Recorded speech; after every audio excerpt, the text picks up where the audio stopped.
through in Manila around. Now we got two. Considering what's at stake in obviously the best elimination final of this weekend, where our Cronulla Sharks head-to-head the Sydney Roosters, who have been flying very high. But if you look close enough, the Sharks have kind of been flying as well, a little bit under the radar. And it seems that not many are paying attention to the Sharks, or they're just showing a lot of love to the Sydney Roosters. Shout out to James and Barnesy, obviously the two ambassadors of the Chooks on this podcast. 2.5, the home division. There, can't get run down out of my head. The home underdogs at PointsBet Stadium, where they have played very well, the Sharkies, and this is how they're running out. Braden Chittiwell is back after missing round 27 with an ankle injury, so Daniel Atkinson goes to 18th man. Britton Nicholas are listed in the reserves for no reason. He will obviously come in on game day. Do not trick at anyone. Why is it sick? You and hush yourself. Trent Robinson goes with the same 17 bones that beat the Doctors out of house last week. Well, look, okay. Yes, there's a lot on the line for you, isn't there, Chris? Not really. I mean, look, between love and hate. Yeah, obviously, they love Sharks, hate Roosters. Everyone knows this, but will the like prevail on this one for you? I think this is everyone's must-watch game on Saturday night. Like, even if you use the Brisbane game, don't worry about it. This is the game. Like, if you had to watch one game this week, I'll choose this because these two that are in the four outside of Raiders and Brisbane. Outside of Raiders, not rated, real. They just got rated. Outside of Brisbane, then Guards, and Sharks, Roosters. These three teams are the oddest teams of the cup right now. And hypothetically, which I think few of you may know what we're going to say next for the next team, but hypothetically, all three of these teams have to be squeezed into one spot. And that's going to be something special. And the first starts with this elimination final. Cronulla full strength, Roosters full strength. Like, no one has any excuses. This is it, basically. And what I've seen in the past is that Sharks really struggle in this sort of game. And Roosters seem to always get them, one, in the draw. But two, seem to win this game pretty often. We remember the 4-man Roosters team that scored through CY1 garbage and beat the Nat spread not too long ago in the finals game. But I've said this before. There's really, as they are underdogs now, there's really nothing to lose if you take Cronulla. I think this is one of those games. And for true podcast listeners that watched in the past, there was a game that Sharks, I think without Hynes, played Melbourne in Cronulla, and you were like, what? Melbourne Dolphins. No, they didn't do it. Oh, they did. No, they beat them at points. No, they went to Melbourne with Atkinson and View. Oh, that was last year. This year I'm talking about. Yeah, no, I play. Yeah, okay. They were 5.5, 6.5. And I came in saying and said, you can't have nothing to lose. We fucking back Sharks every week. Like, okay, this one, they're not going to perform well in this particular high leverage game. Like, well, all right, take Nova then. Go on, gangsters. And Sharks ended up winning that. You know, this is insane. I feel like people are just like, oh, well, Roosters are good in the finals. Roosters always beat Sharks in the finals. I don't care. It's that point spread. That mark. Yeah.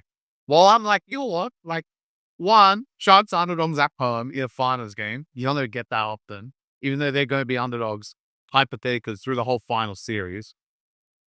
Two, what do you got to lose? Okay, Roosters win. What the fucking whoop-de-doo? Who gives a fuck? Like, one, you're getting shit bras. And two, what they've done so far is a bit impressive, but to say that Sharks has been underwhelming is not true. So if Roosters win, it's just because they're so button good and they're talented and they continue their run. Sure. But on the Cronulla standpoint, do I take anything away? This season's already been dirt. And I think people don't understand that. Even if, unless the only way that their season isn't dirt is if they make a grand final, is this team should have been in the top 4. Hypothetically, we both had a minor premiers based on their draw and the fact they don't have a lot of origin players. So if they lose to Roosters week 1, it will just put the end of their disappointing season just a bit early, right? So you really have nothing to lose. And I think I'm going to say this a lot about the Cronulla team if they were to continue. Hypothetically, I think they will. And come next week, I'll say the same fucking thing because whoever they play, I'll be like, well, you got nothing to fucking lose. Because at this point, they should be in the prelim. They should be in that top 4 clash. But they're not because they're fucking idiots and they've lost some dumb games on the way. So what are you really losing at this point? If Sharks were at the level that they should be, they literally would be like $1.60 in this game to beat Roosters, if not lower. So I don't think that you're getting a wrong price. I just think people are just like, oh yeah, fucking fake Sharks. Fuck it. You don't think it's the wrong price where the Sharks are getting 2.5? No, I think like That's fair. it's fair, but it's not like I'm saying, oh yeah, big Roosters is ship. Like it is a ship price because who the fuck's gonna lay points with these idiots who are eights on the road? But I think the price is right because Roosters are at that level. They've proven against good teams. Where Sharks have played a bunch of bunts other than last week. Man, they haven't been great in finals, and we've seen that time and time again. They got that one finals win last year, which you like remember Cowboys coming back.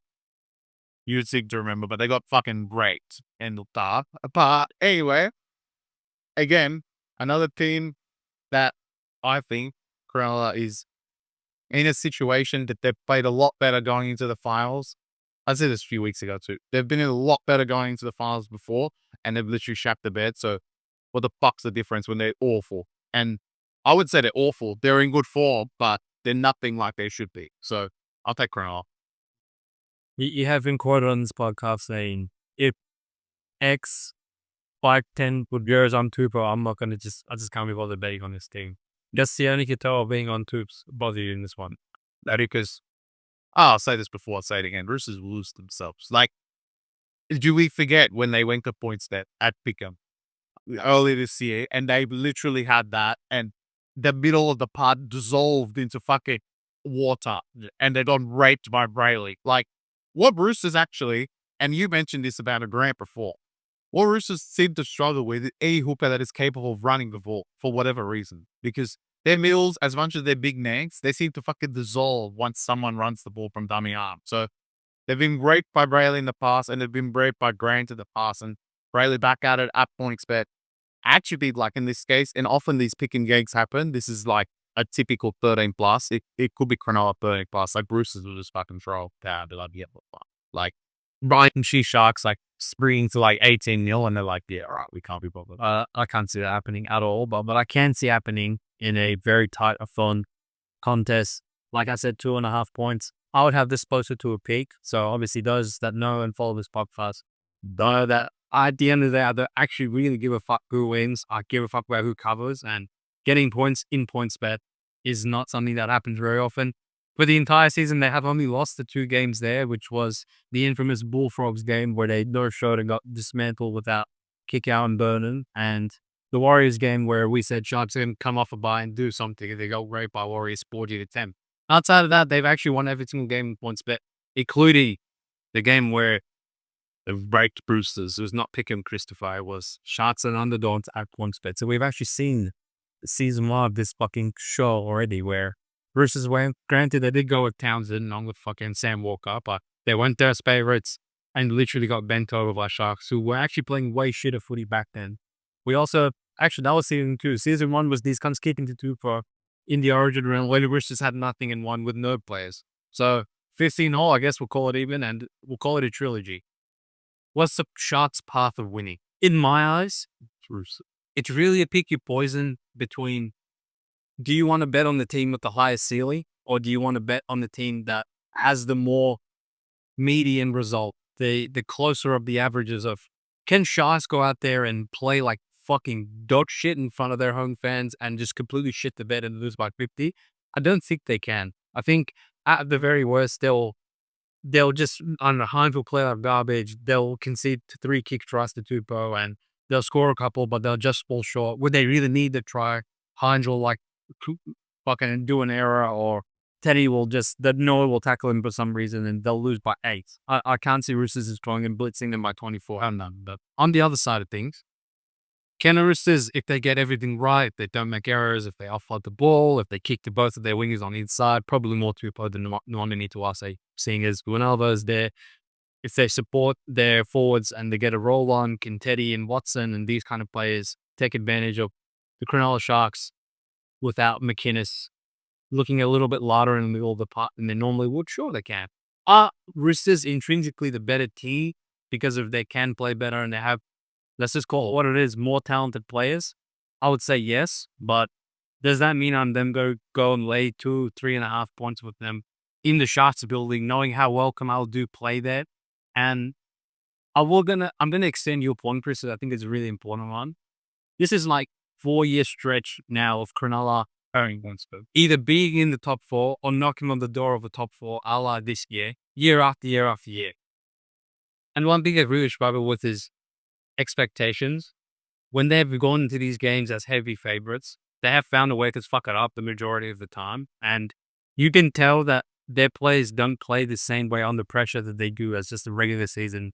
Sharps go out there and win by 50 every week when they were actually better a few years ago for no reason. But now it's kind of like, I'm not really seeing anyone keep Cronulla. No one was this week's just a whole Roosters fucking. They have no idea to us up. I'll explain because I did my bracket today. Sharks to win the comp is 21-1. Roosters, you want to guess what it is? Ball. Yeah, makes sense. $9 difference. That's up with now. Oh, bro, like only team that is worse than Sharks right now is Warriors. In my opinion, both should be below Sharks, but that's just like us because obviously that we get. But I don't think they're that bad. And I don't think I've seen the last couple of weeks, especially last week. And I actually want to extend my point on Sharks because this is truly where the review should begin. Like, who gives a fuck about the first two games? We can go on to Warriors. Sharks last week and the week before had moments in the game they could have easily gone back to their own fuckwit ways. When they play, who'd they play against Knights? Knights came out possessed. Beyond the possessed. Do you remember you sat there and they were like, who the fuck did Knights play? And obviously, Knights like, just no liners, right? They collapsed. Last week, they literally dominated Doms in the first half, didn't let them score. Went out 18-0, conceded the most garbage try Dogs could score because they can't score. And from that point, Dogs started getting momentum, and you could see Dogs like really getting into the game. Old Sharks would have led back into the game, in my opinion. These cunts are just like, oh, well, yeah, he just fucking defenders said these cunts will fuck off, and they fucked off. I don't think there's a lot to take away from those little things for being say to me that this team is like in a state of one, no one gives a fuck about them. And two, they actually like that no one gives a fuck about. That's better. And the fact they're underdogs at PointsBet, which will mean even if they win, whoever they go play, they'll be underdogs. If they win that, they'll be underdogs. They're very far. They'll be underdogs. They won't be favorites for a single game of this whole. It was that play. And this Cronulla team where we had the hypothetically first, are they awful? Is it the team that we thought would be first? No, because McInnes is not there. But without, except for him, because we're assuming the core will play, everyone else is there. So realistically, this team is what we said to come first. So we just got to back ourselves and be like, what the fuck? I mean, this team is the same team. And look, the underdogs at home, happily take it. I'll take them the week after as well. Who the fuck they play? I do think that the game for Cronulla is one of loss in the forwards, though. If you don't dominate Roosters in the middle of the park and force errors out of them and get them in a spot where they're not ready to play ad-lib and play that front-running style that they have dismantled in the last 2 weeks, Rabbitohs and Melbourne in, I feel like that will go a long way for Cronulla. For the Roosters, as I said, the blueprint's there for you guys. Kicking to Tupou has already worked for you against this team before. And second to that, it's more of a reason, in my opinion, because as you said, Chris, Sharks are probably one of 2 or 3 teams in this stupid fucking squad that can actually defend their goal line quite respectively, right? I don't think it will be a situation where you're just getting barged over tries from Spencer in you, like you're playing Souths and fucking, they're like mannequins out there where you just walk through and it's like you take it out of the barley, lips and get alpha free. And Robinson has, since he's a tricky pun, consistently starting that Uelu guy, but I feel like they can actually take his fucking head off in the first 2 minutes. Like, they've been getting away with it because they've been playing in forward packs that just don't give a fuck, but I think they'll start it again. Yes, go start him. Because I think, like, they want him on so they can take the sting out of Brayley so Watson can come on. Yeah. I want him to go and get stung by Mike Elzone is actually, like, I know it hasn't really affected them. The Roosters bench, I looked at it today, I'm like, is this what we've been playing every week? They've been playing well. For me, it's not been all bad. After Lion, Busher, it's cheesy. I've been playing that. The one of the, like, main, like, another thing that always goes in the Sharps' favor is they always have fat fucks on the bench and have all the phase on this week. With Talapide and Hammond Llewellyn and Hazelton. So, yeah. I mean, the only thing I'll bring in, again, like, I think if given we'll do this on game day, I think Atkinson should be there just in case. Don't know about running into a finals game without fucking a spare poles, spare utility. Especially someone like Atkinson. And that Tricolours hasn't been. He was there last week. You held out, but it'll be. I'll bring Atkinson. I'm glad that Nicho got let off. Oh yeah, fucking stupid hip drop job. So I'm not gonna go into the fucking specifics of that. Who gives a fuck? The fact is he's playing, and in my opinion, he's been playing much better than he was in that middle part. So And his boys back. and his boys there. So that I think am I gonna put all my hopes on Hynes putting a Dalian performance in being a team? No, but do I trust him to at least play above average, B- kind of thing? Yes.